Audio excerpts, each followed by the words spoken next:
السلام علیکم سامعین، آج ہم اپنے سفر نامے جرنیلی سڑک کی قسط نمبر 2 شروع کرنے جا رہے ہیں۔ تو آئیے شروع کرتے ہیں۔ حکمرانوں کی حکمت۔ کلکتے تک جرنیلی سڑک کا اپنا 1500 میل کا سفر شروع کرنے کے لیے میں پشاور پہنچا۔ وہی صبح کی دھند میں ڈوبا ہوا کسی پرانے زمانے کا شہر، وہی سویرے سویرے روانہ ہونے والی بسوں کے شور میں دبی ہوئی مرغ کی بانگ، اور نئی نئی پیلی دھوپ میں سونے کی طرح چمکتے ہوئے مغلوں اور دورانیوں کی مسجدوں کے بلند قامت مینار۔ مجھے اس جگہ کی تلاش تھی جہاں سے جرنیلی سڑک شروع ہوتی تھی، اس پہلے پتھر کی جستجو تھی جو اس عظیم شاہراہ کا 0 پوائنٹ کہلاتا ہوگا۔ کسی نے مجھے بتایا کہ صدر کے علاقے میں جس جگہ پرانا ڈاک بنگلہ تھا، وہیں سڑک کے کنارے ایک بڑا سا سفید پتھر کھڑا نظر آیا کرتا تھا۔ جی ٹی روڈ شاید وہیں سے شروع ہوتی تھی، مگر اب کچھ عرصے سے وہ پتھر نظر نہیں آتا۔ یہ سن کر میں 0 پوائنٹ کے پتھر کی تلاش میں نکل کھڑا ہوا، جہاں سرکار انگلیشیا کا ڈاک بنگلہ تھا۔ وہاں اب کنکریٹ کی اونچی عمارت کھڑی تھی، اور اس کے سامنے سڑک کے کنارے ایک بڑا سا میل کا پتھر اوندھا پڑا تھا، جیسے اسے دھکیل کر نالی کے اوپر پل بنا دیا گیا ہو۔ میں لپک کر اس کے قریب گیا اور جھک کر غور سے دیکھا۔ 1 صدی پرانے اس پتھر کے سارے نقوش اب مٹ چکے تھے، البتہ اس پر کھدا ہوا ایک بڑا سا گول صفر یوں نظر آیا جیسے وہ پتھر حیرت سے منہ کھولے مجھے دیکھ رہا ہو۔ یہی جرنیلی سڑک کا پہلا پتھر تھا۔ اس پر مجھے یوں جھکا دیکھ کر ایک آٹو رکشے والا میرے قریب رک گیا۔ میں نے اپنا تھیلا دوبارہ کاندھے پر لادا اور رکشے والے سے بولا، چلو گے؟ اس نے کہا، کہاں چلیں گے؟ میں نے کہا، کلکتہ۔ اس نے کہا، بیٹھ جائیے۔ وادیوں میں، پہاڑیوں پر، سبزہ زاروں اور سپاٹ کھیتوں میں دوڑتی ہوئی یہ سڑک اب 450 سال پرانی ہو رہی ہے۔ وادی پشاور سے گزر کر دریائے کابل کے ساتھ ساتھ چلتی ہوئی اور دریائے سندھ پار کرتی ہوئی یہ سڑک حسن ابدال پہنچتی ہے، جس کے بارے میں کہتے ہیں کہ کسی زمانے میں دلی اور کابل کے درمیان سب سے دلکش پڑاؤ تھا۔ پھر عظیم الشان شہر ٹیکسلا کے سنسان اور ویران کھنڈروں پر عبرت کی نگاہ کرتی ہوئی یہ سڑک مارگلہ کی پہاڑی کے اس کٹاؤ کے قریب پہنچتی ہے جس میں گزر کر کوہ ہندو کش کی طرف سے آنے والے ان گنت کارواں، قافلے اور لشکر ہندوستان میں اترے ہوں گے، اور جس کے راستے دولت لوٹ لوٹ کر لے جانے والی فوجیں لوٹی ہوں گی۔ وہاں سے راولپنڈی کو چھوتی ہوئی اور شیر شاہ کے قلعہ راہتاز سے بچ کر نکلتی ہوئی یہ سڑک جہلم شہر میں عمارتی لکڑی کے آروں کا شور سنتی ہوئی گجرات پہنچ جاتی ہے، اور محبوب سے ملنے کے آرزو مندوں کی طرح کچے گھڑے پر تو نہیں، البتہ 100 برس پرانے آہنی پل کے راستے پار اتر جاتی ہے، اور پہلوانوں کی شہر گوجرانوالا اور جیالوں کی شہر لاہور سے بغل گیر ہوتی ہوئی یہ جرنیلی سڑک پاکستان کو خیر باد کہتی ہوئی امرتسر میں داخل ہوتی ہے۔ پھر جالندھر اور لدھیانہ جیسے شہروں سے چلتی ہوئی اور تا حد نگاہ ہرے ہرے کھیتوں سے گزرتی اور نیلے نیلے دریاؤں کو پار کرتی ہوئی سرہند کے آستانے پر جبین عقیدت دھرتی ہوئی یہ سڑک امبالہ پہنچتی ہے۔ اس کے آگے کروکشتر، کرنال اور پانی پت ہے، اور پھر دلی۔ یہاں سے انگریزوں کی جی ٹی روڈ علی گڑھ، ایٹا اور گنگا سے ملنے کے اشتیاق میں کنوج کی طرف نکل جاتی ہے، لیکن شیر شاہی سڑک جمنا سے اپنا رشتہ نہیں توڑتی اور سیدھی آگرہ پہنچ کر دم لیتی ہے۔ اس کے بعد کانپور آتا ہے، اور پھر الہ آباد، جس کے بیچوں بیچ گزرتی ہوئی اور باغی شہزادوں کی قبروں اور عظیم بادشاہوں کے قلعوں پر اچٹتی ہوئی نگاہ ڈال کر یہ سڑک بنارس میں نکلتی ہے، اور گھاٹ گھاٹ کا پانی پیتی ہوئی یہ سڑک اب بہار میں داخل ہوتی ہے اور سہسرام پہنچتی ہے، جہاں اس شاہراہ کا معمار اور خاندان سوری کا شیر اپنی جاگیر کی ٹھنڈی خاک پر رخسار ٹیکے سو رہا ہے۔ پھر کارخانوں اور معدنی کانوں کے علاقے سے گزرتی ہوئی یہ سڑک دھنباد سے رخصت ہو کر آسنسول سے جا ملتی ہے اور بنگال کی بارشوں میں بھیگتی آنچل نچوڑتی یہ جرنیلی سڑک اس کلکتے پہنچ جاتی ہے کہ کوئی اس کا ذکر کرے تو سینے پر ایک تیر سا لگتا ہے۔ تو ہم اسی راستے اپنا سفر طے کریں گے اور دیکھیں گے کہ راہ میں کیسے کیسے مقام آتے ہیں، مگر سب سے پہلے یہ دیکھیں کہ یہ سڑک کب بنی، کس نے بنائی اور کیوں۔ قدیم جرنیلی سڑک سے ذرا ہٹ کر جدید اسلام آباد میں نامور تاریخ داں ڈاکٹر احمد حسن دانی اس موضوع پر اور مضمون کے بڑے دانا ہیں۔ میں انہی سے یہی باتیں کر رہا تھا کہ اس سڑک کی تعمیر میں کیا حکمت تھی، غالباً ہندو کش کی طرف سے آنے والوں کا مقابلہ کرنے کے لیے اور ہندوستان کے دفاع کی خاطر اسے بنایا گیا ہوگا۔ دانی صاحب نے کہا، آپ نے یہ بجا فرمایا کہ اس کا پہلا مقصد تو دفاع ہی تھا، اور چونکہ شیر شاہ خود پٹھان تھا اور اس کی فوج میں وہ پٹھان سپاہی بھرتی ہوتے تھے جو اس کے اپنے علاقے سے آتے تھے، تو اس علاقے کو جانے کے لیے ایک گزرگاہ بنانا ضروری تھا، اور غالباً یہی وجہ ہے کہ اس کی سڑک اٹک نہیں گئی بلکہ نیلاب اور نیلم گئی، جہاں سے کہ نیازیوں کو، لودھیوں کو، سوریوں کو، شیرانیوں کو فوج میں بھرتی کر کے وہ لے جا سکتا تھا۔ دوسرا جو اہم مقصد تھا وہ تجارت تھی۔ قدیم زمانے سے ہندوستان میں جو چیزیں پیدا ہوتی تھیں یا جو صنعتیں وہاں قائم تھیں ان کا مال خشکی کے راستے جایا کرتا تھا۔ قدیم زمانے میں اشوک نے ایک سڑک بنائی تھی، اس کے بعد کشانوں نے سڑک بنائی تھی، اور ہندوستان کا سب سے زیادہ مال اس خشکی کے راستے مغرب کی طرف جایا کرتا تھا۔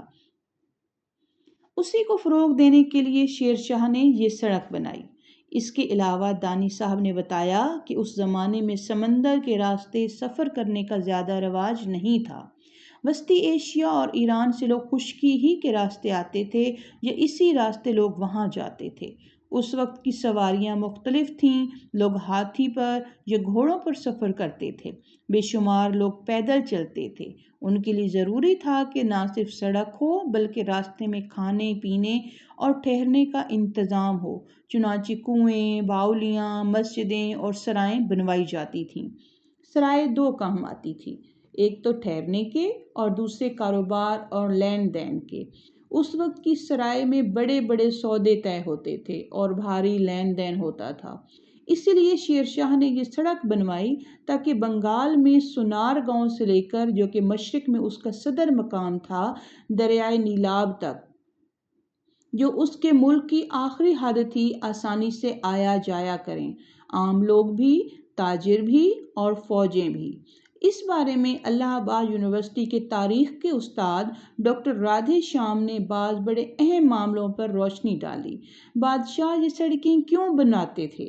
ان کے کنارے سرائے، مسجدوں، مٹھوں، دائروں اور زیارت گاہوں میں کیا ہوتا تھا؟ مجھے ان سوالوں کے دلچسپ جواب ملے۔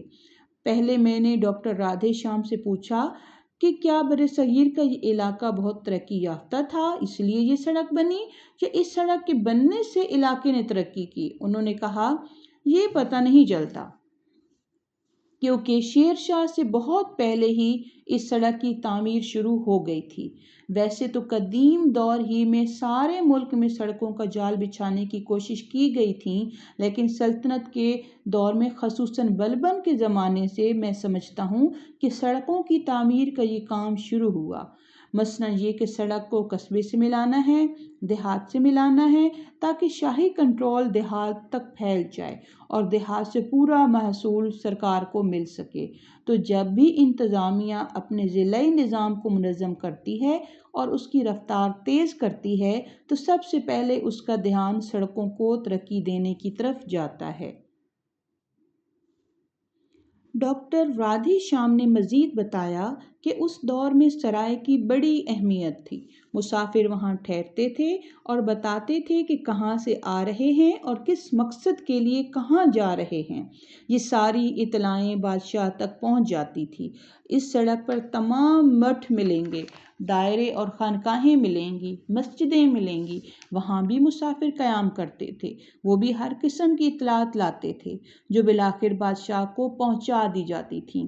اس طرح نہ صرف ملک کے اندر کی خبریں بلکہ بیرون ملک خبریں بھی مل جاتی تھیں، اور کبھی کبھی بغاوتوں کو کچلنے یا بیرونی حملے روکنے میں ان اطلاعات سے بہت مدد ملتی تھی۔ یہ ہوئے ڈاکٹر رادھے شام کے خیالات۔ ان سے پہلے مجھے پشاور یونیورسٹی کے استاد پروفیسر حسین خان صاحب سے بات چیت کا موقع ملا۔ شیر شاہ کی زندگی پر انہوں نے تازہ تحقیق کی ہے۔ میں نے ان سے پوچھا کہ کیا یہ صحیح ہے کہ یہ سڑک اور ایسے ہی دوسری سڑکیں پہلے سے کہیں موجود تھیں؟ انہوں نے کہا، سڑکیں یقیناً ہوں گی، لیکن اس قسم کا باضابطہ نظام جو شیر شاہ سوری نے قائم کیا، ایسے نظام کی مثال قدیم ہندوستان میں نہیں ملتی، اور قرون وسطیٰ میں جب سلاطین دہلی نے حکومت کی، اس قسم کا نظام نہیں ملتا۔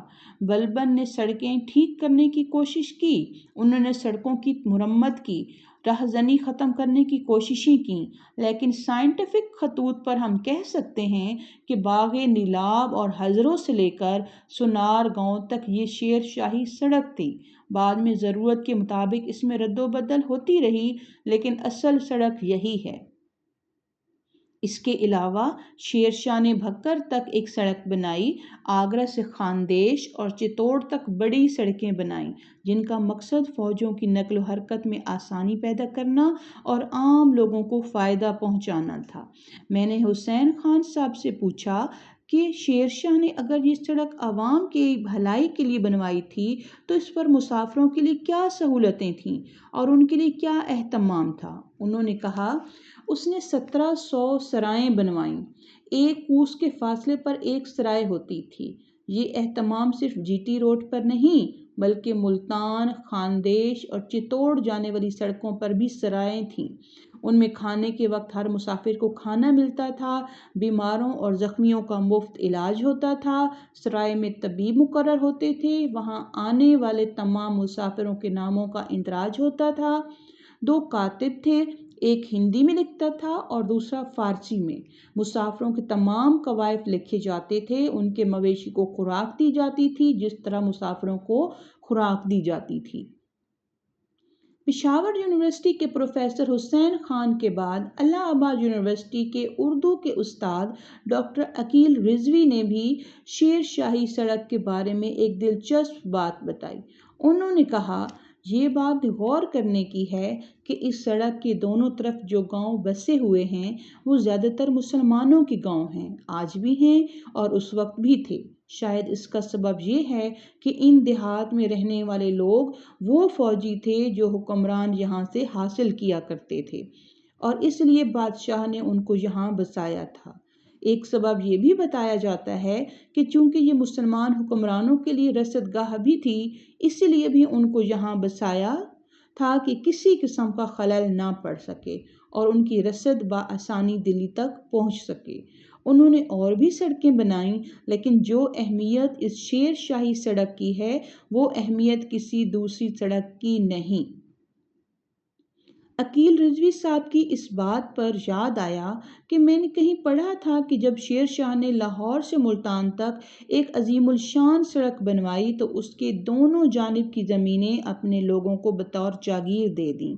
اب ان لوگوں کا کام یہ تھا کہ اس زمین سے پیسہ کمائیں اور اپنے علاقے میں اس سڑک کی دیکھ بھال کریں، اس کے کنارے درست رکھیں، ان پر بھوسا یا پرال بچھائیں، اور کوئی خاص سواری گزرنے والی ہو تو سڑک پر پانی کا چھڑکاؤ بھی کریں۔ کیا عجب کہ شیر شاہ کی سڑکوں کی دونوں جانب آج بھی انہی لوگوں کی اولادیں آباد ہوں۔ تو یہ ہوئی اب تک کی بات۔ یہ سارا سفر طے کر کے میں کلکتہ پہنچا تو پشاور کی طرح وہ پتھر ڈھونڈنے لگا جو اس سڑک کا آخری پتھر رہا ہوگا۔ کسی نے بتایا کہ جی ٹی روڈ کا سرا کلکتے کے بوٹینیکل گارڈن کے صدر دروازے کے سامنے ہے۔ میں کلکتے کے بوٹینیکل گارڈن کے صدر دروازے پر پہنچا۔ وہاں ایک صاحب کھڑے تھے۔ میں نے ان سے پوچھا، کیوں صاحب، کیا یہ درست ہے کہ جی ٹی روڈ اس جگہ ختم ہوتی ہے؟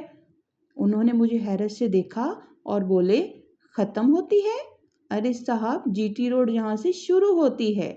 میں سوچنے لگا، کیسی عجیب بات ہے، جو بات وہاں پشاور والے کہتے ہیں وہی بات یہاں کلکتے والے کہتے ہیں، یہ بھی خوش وہ بھی خوش۔ شاید اسی کو حکمرانوں کی حکمت کہتے ہیں۔